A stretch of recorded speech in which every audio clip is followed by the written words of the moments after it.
Hello friends, कैसे हैं आप लोग? आई होप सभी अच्छे होंगे। हम लोग भारतीय राज व्यवस्था देख रहे थे, जिसमें छोटे-छोटे टॉपिक्स को कवर करते हुए हम लोग राष्ट्रपति तक देख चुके हैं और आज हम लोग इससे आगे के पार्ट को देखेंगे। तो चलिए वीडियो को कंटिन्यू करते हैं। आज का हमारा पहला टॉपिक है उपराष्ट्रपति। भारत के उपराष्ट्रपति भारत के उपराष्ट्रपति के निर्वाचक मंडल में कौन-कौन सम्मिलित हैं? संसद के दोनों सदनों के सभी निर्वाचित एवं मनोनीत सदस्य। भारत के उपराष्ट्रपति के निर्वाचक मंडल में कौन-कौन सम्मिलित हैं? संसद के दोनों सदनों के सभी निर्वाचित एवं मनोनीत सदस्य। भारत के उपराष्ट्रपति को पद से हटाने संबंधी प्रस्ताव संसद के किस सदन में लाया जा सकता है? केवल राज्यसभा में। राष्ट्रपति के निर्वाचन के समान ही उपराष्ट्रपति के निर्वाचन से संबंधित सभी विवादों के समाधान का अधिकार उच्चतम न्यायालय को प्राप्त है अथवा उसका निर्णय ही अंतिम होगा। किसका निर्णय? उच्चतम न्यायालय का निर्णय अंतिम होगा। राज्यसभा का सभापति कौन होता है? उपराष्ट्रपति। राज्यसभा का सभापति उपराष्ट्रपति होते हैं। नेक्स्ट है उपराष्ट्रपति से संबंधित अनुच्छेद। उपराष्ट्रपति से संबंधित अनुच्छेद 63 भारत के लिए एक उपराष्ट्रपति का प्रावधान है। अनुच्छेद 64 उपराष्ट्रपति का राज्यसभा का पदेन सभापति होना। अनुच्छेद 65 उपराष्ट्रपति द्वारा राष्ट्रपति के पद में आकस्मिक रिक्तियों अथवा उनकी अनुपस्थिति में राष्ट्रपति के कर्तव्यों का निर्वहन करना। अनुच्छेद 66 उपराष्ट्रपति का निर्वाचन। अनुच्छेद 67 उपराष्ट्रपति का कार्यकाल।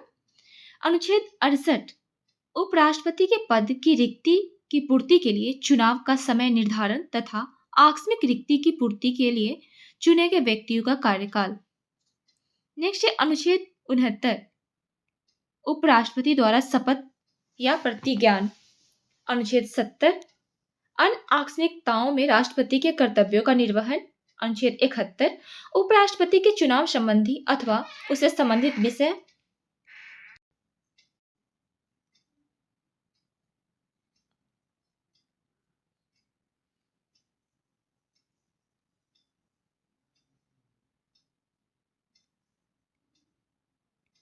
नेक्स्ट है भारत के उपराष्ट्रपति, उनका क्रम देखेंगे।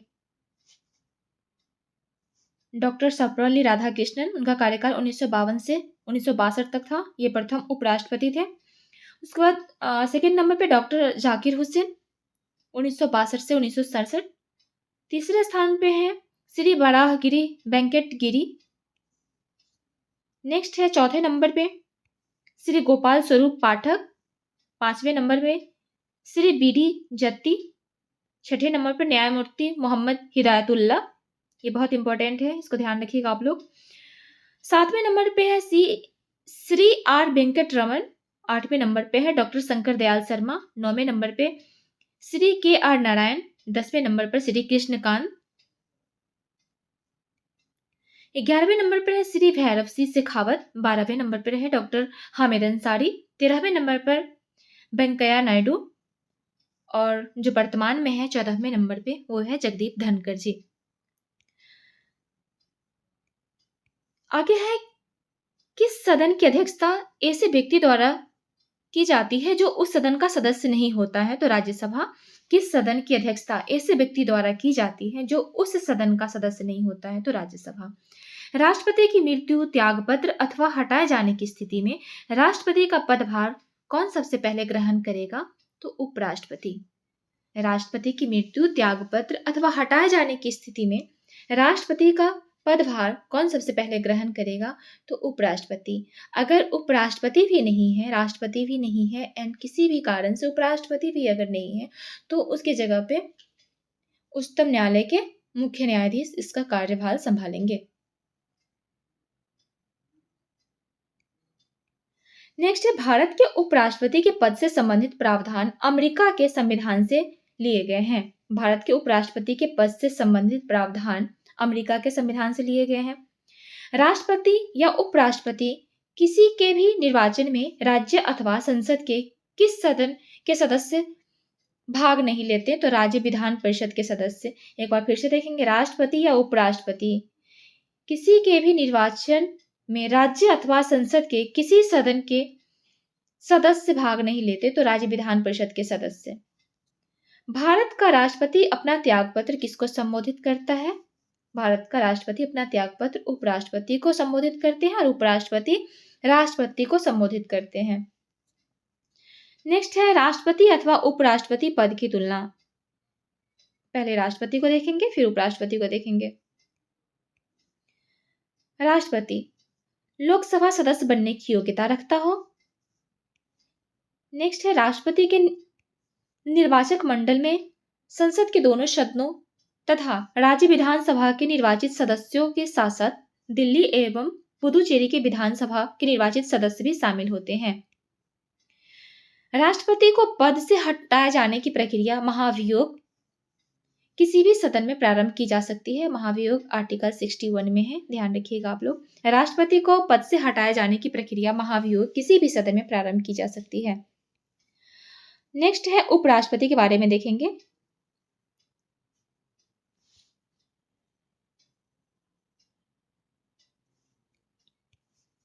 उपराष्ट्रपति राज्यसभा सदस्य बनने की योग्यता रखता हो। यहाँ पे राष्ट्रपति के बारे में कहा गया है लोकसभा सदस्य बनने की योग्यता रखता हो और उपराष्ट्रपति के बारे में है राज्यसभा सदस्य बनने की योग्यता रखता हो। नेक्स्ट है उपराष्ट्रपति के निर्वाचक मंडल में संसद के दोनों सदनों के सभी सदस्य मनोनीत एवं निर्वाचित शामिल होते हैं। इसमें राज्यों के विधानमंडल के सदस्य सम्मिलित नहीं होते हैं। नेक्स्ट है उपराष्ट्रपति को पद से हटाने वाले प्रस्ताव केवल राज्यसभा में ही प्रस्तुत किया जा सकता है। उपराष्ट्रपति को पद से हटाए जाने वाले प्रस्ताव केवल राज्यसभा में ही प्रस्तुत किया जा सकता है। आगे है उपराष्ट्रपति का वेतन भारत की संचित निधि पर भारित है, यानी उपराष्ट्रपति का वेतन कहां से आता है तो भारत की संचित निधि से दिया जाता है। नेक्स्ट है केंद्रीय मंत्री परिषद। केंद्रीय मंत्री परिषद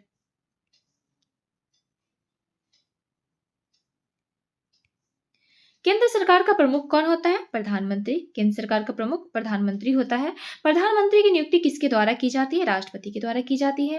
भारत का प्रधानमंत्री बनने के लिए न्यूनतम आयु कितनी होनी चाहिए? तो 25 वर्ष होनी चाहिए। भारत का प्रधानमंत्री बनने के लिए न्यूनतम आयु कितनी होनी चाहिए? 25 वर्ष। प्रधानमंत्री की नियुक्ति कौन करता है? तो राष्ट्रपति करता है। आगे है यदि भारत के प्रधानमंत्री संसद के उच्च सदन के सदस्य हैं तो वे अविश्वास प्रस्ताव की स्थिति में अपने पक्ष में मत नहीं दे सकते। फिर से देखेंगे, यदि भारत के प्रधानमंत्री संसद के उच्च सदन के सदस्य हैं तो वे अविश्वास प्रस्ताव की स्थिति में अपने पक्ष में मत नहीं दे सकेंगे। नेक्स्ट है संसदीय शासन व्यवस्था में वास्तविक कार्यपालिका शक्ति किसमें अधीन है? तो प्रधानमंत्री में। संसदीय शासन व्यवस्था में वास्तविक कार्यपालिका शक्ति किसमें निहित है? तो प्रधानमंत्री में है। लोकसभा में अविश्वास प्रस्ताव प्रस्तुत करने के लिए लोकसभा सदस्यों की न्यूनतम कितनी संख्या होनी चाहिए? तो 50 होनी चाहिए। लोकसभा में अविश्वास प्रस्ताव प्रस्तुत करने के लिए लोकसभा सदस्यों की न्यूनतम संख्या 50 होनी चाहिए। भारत का प्रधानमंत्री सामान्यतः किस सदन का सदस्य होता है? तो लोकसभा का। लोकसभा राज्यसभा का सदस्य भी प्रधानमंत्री बन सकता है, मेनली लोकसभा का होते हैं। भारत का प्रधानमंत्री सामान्यतः किस सदन का सदस्य होता है? तो लोकसभा का, पर राज्यसभा का सदस्य भी प्रधानमंत्री बन सकते हैं। आगे है भारतीय संविधान का अनुच्छेद 75 प्रधानमंत्री एवं अन्य मंत्रियों की नियुक्ति मंत्रिपरिषद के आकार एवं उत्तरदायित्व का निर्धारण करता है। संविधान का अनुच्छेद 75 प्रधानमंत्री एवं अन्य मंत्रियों की नियुक्ति मंत्रिपरिषद के आकार एवं उत्तरदायित्व का निर्धारण करता है। नेक्स्ट है मंत्रिमंडल में कुल मंत्रियों की संख्या प्रधानमंत्री सहित लोकसभा के सदस्यों की कुल संख्या के 15% से अधिक नहीं होगी। यह प्रावधान किस संविधान संशोधन के द्वारा किया गया है? तो 51वां संविधान संशोधन 2003 के द्वारा। ध्यान रखिएगा, ये वाला क्वेश्चन पूछा गया था बीपीएससी में, अभी 70वें बीपीएससी में 51वां संविधान संशोधन 2003 वाला। मंत्रिपरिषद में कुल मंत्रियों की संख्या प्रधानमंत्री सहित लोकसभा के सदस्यों की कुल संख्या के 15% से अधिक नहीं होगी। यह प्रावधान किस संविधान संशोधन के द्वारा किया गया? तो 51वां संविधान संशोधन 2003 के द्वारा किया गया। नेक्स्ट है संसद का सदस्य नहीं होने पर कोई व्यक्ति अधिकतम कितने माह तक केंद्रीय मंत्री बनकर रह सकता है? तो वो 6 माह तक। संसद का सदस्य नहीं होने पर भी कोई व्यक्ति अधिकतम कितनी माह तक केंद्रीय मंत्री रह सकता है? 6 माह तक।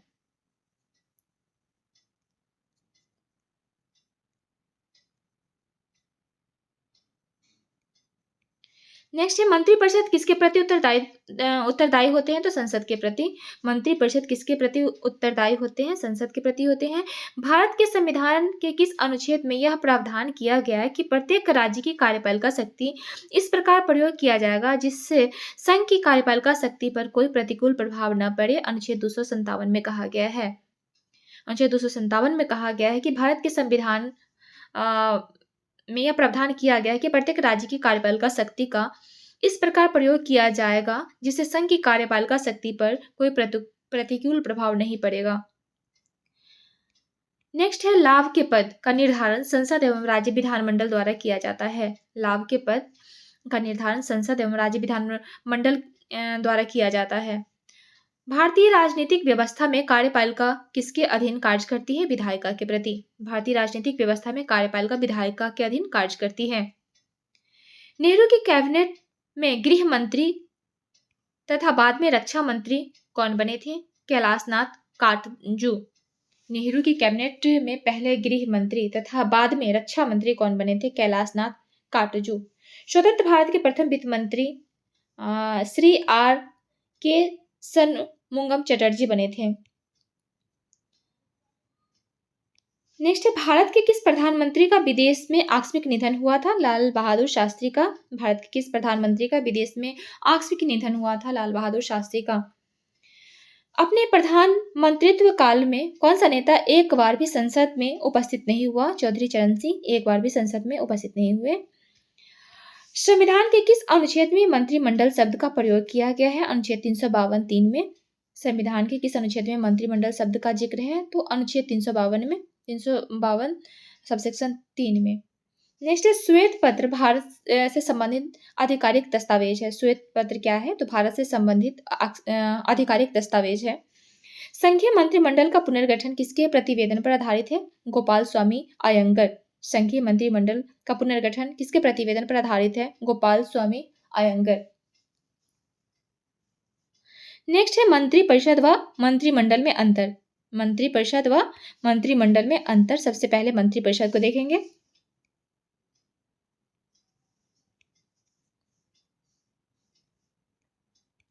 मंत्रिपरिषद कैबिनेट स्तर के मंत्री, राज्य स्तर के मंत्री एवं उप मंत्री। मंत्रिपरिषद में कौन कौन आते हैं? तो कैबिनेट स्तर के मंत्री, राज्य स्तर के मंत्री एवं उप मंत्री। नेक्स्ट है यह एक संवैधानिक निकाय है, यानी मंत्रिपरिषद क्या है? एक संवैधानिक निकाय है जिसका वर्णन संविधान के अनुच्छेद 74 व 75 में किया गया है। मंत्रिपरिषद एक संवैधानिक निकाय है जिसका जिक्र अनुच्छेद 74 और 75 में किया गया है। नेक्स्ट है सैद्धांतिक रूप से मंत्रिपरिषद को संघ की समस्त कार्यपालिका शक्तियां प्राप्त है, परंतु मंत्रिमंडल द्वारा इसके कार्यों का निर्धारण किया जाता है। सैद्धांतिक रूप से मंत्रिपरिषद को संघ की समस्त कार्यपालिका शक्ति प्राप्त है, परंतु मंत्रिमंडल द्वारा इसके कार्यों का निर्धारण किया जाता है। नेक्स्ट है मंत्रिमंडल द्वारा लिए गए नीतिगत निर्णयों का क्रियान्वयन मंत्रिपरिषद द्वारा किया जाता है। मंत्रिमंडल द्वारा जो नीतिगत निर्णयों का क्रियान्वयन किया जाता है वो मंत्रिपरिषद द्वारा उसका संचालन या क्रियान्वयन किया जाता है। नेक्स्ट देखेंगे मंत्रिमंडल। मंत्रिमंडल इसमें केवल कैबिनेट स्तर के मंत्री ही शामिल होते हैं। 44वां संविधान संशोधन 1978 जो कि मोरारजी देसाई के समय में हुआ था, अनुच्छेद 352 में मंत्रिमंडल शब्द को जोड़ा गया जो संविधान के मूल भाग में नहीं था। 44वें संविधान संशोधन अधिनियम 1978 द्वारा अनुच्छेद 352 में मंत्रिमंडल शब्द को जोड़ा गया जो संविधान के मूल पाठ में नहीं था। नेक्स्ट है व्यवहारिक रूप से मंत्रिमंडल सदैव मंत्रिपरिषद की शक्तियों का ही प्रयोग करता है और मंत्रियों के कार्यों का निर्धारण करता है। व्यवहारिक रूप से मंत्रिमंडल सदैव मंत्रिपरिषद की शक्तियों का ही प्रयोग करता है और मंत्रियों के कार्यों का निर्धारण करता है। नीतिगत निर्णयों को क्रियान्वित करने के लिए यह मंत्रिपरिषद को निर्देश देता है तथा निर्णयों के क्रियान्वयन की निगरानी भी करता है। कौन करता है? मंत्रिमंडल। मंत्रिपरिषद सामूहिक रूप से लोकसभा के प्रति उत्तरदायी होता है। मंत्रिपरिषद किसके प्रति जिम्मेदार होता है? तो लोकसभा के प्रति जिम्मेदार होता है सामूहिक रूप से। नेक्स्ट है महान्यायवादी। महान्यायवादी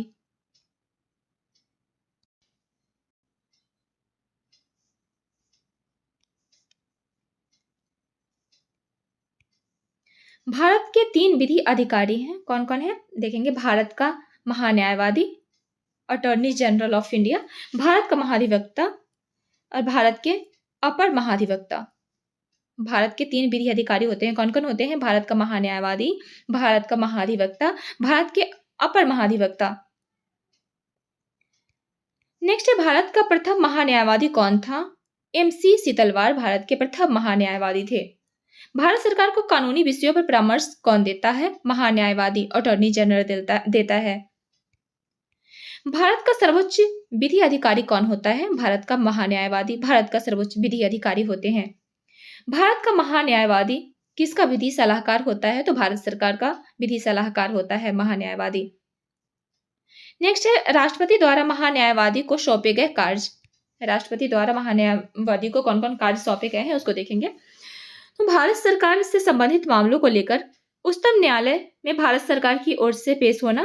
दूसरा है, संविधान के अनुच्छेद 143 के अंतर्गत राष्ट्रपति की ओर से उच्चतम न्यायालय में भारत सरकार का प्रतिनिधित्व करना। नेक्स्ट है, सरकार से संबंधित किसी मामले में उच्च न्यायालय में सुनवाई का अधिकार, ये भी इनको प्राप्त है, किसको? महान्यायवादी को। नेक्स्ट है, अनुच्छेद 76(4) के अनुसार महान्यायवादी किसके प्रसाद पर्यंत पद धारण करेगा? तो राष्ट्रपति के प्रसाद पर्यंत।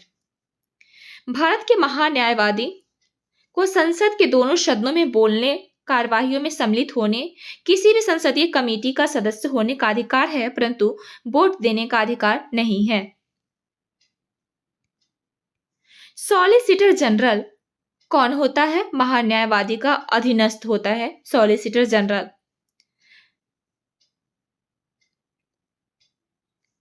ये करेंट का क्वेश्चन है, वर्तमान में भारत के महान्यायवादी कौन है? आप लोग इसे देख लीजिएगा सर्च करके।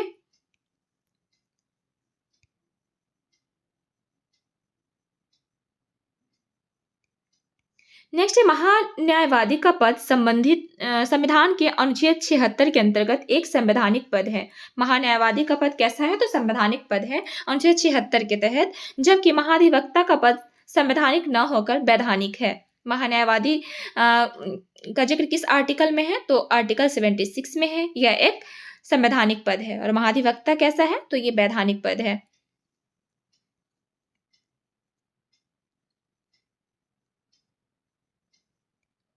आगे देखेंगे, भारत के प्रथम नियंत्रक एवं महालेखा परीक्षक कौन थे? बी नरहरि राव। भारत के प्रथम नियंत्रक एवं महालेखा परीक्षक बी नरहरि राव थे। नेक्स्ट है, राज्य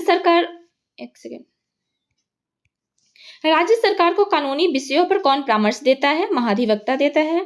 संसद की लोक सेवा समिति की बैठकों में कौन उपस्थित रहता है?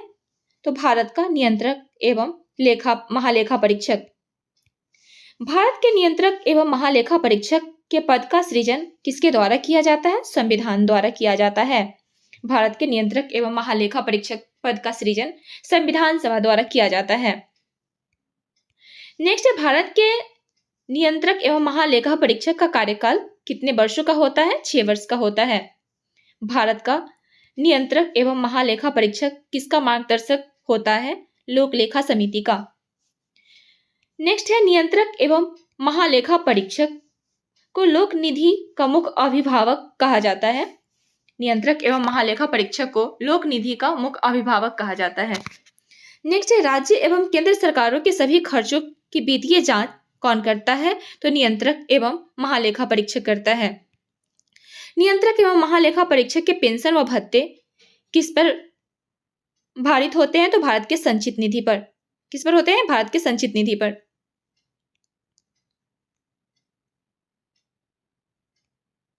नेक्स्ट है, भारत के नियंत्रक एवं महालेखा परीक्षक से संबंधित अनुच्छेद 148 भारत के नियंत्रक एवं महालेखा परीक्षक की नियुक्ति एवं पद मुक्ति से संबंधित है। अनुच्छेद 148। अनुच्छेद 149 नियंत्रक एवं महालेखा परीक्षक के कार्य एवं शक्तियां हैं। अनुच्छेद 150 संघ तथा राज्यों के लोक लेखा प्रारूपों के संबंध में राष्ट्रपति को सलाह। फिर से देखेंगे, अनुच्छेद 150 संघ तथा राज्यों के लेखा प्रारूपों के संबंध में राष्ट्रपति को सलाह। अनुच्छेद 151 अंकेक्षण प्रतिवेदन आगे है नियंत्रक एवं महालेखा परीक्षक अवकाश प्राप्ति के पश्चात कोई भी सरकारी पद धारण नहीं कर सकता। बहुत इंपॉर्टेंट है, नियंत्रक एवं महालेखा परीक्षक अवकाश प्राप्ति के बाद कोई भी सरकारी पद धारण नहीं कर सकता। इसी के साथ ही आज की वीडियो को हम यहीं पे समाप्त करते हैं। मिलते हैं जल्द ही नेक्स्ट वीडियो के साथ।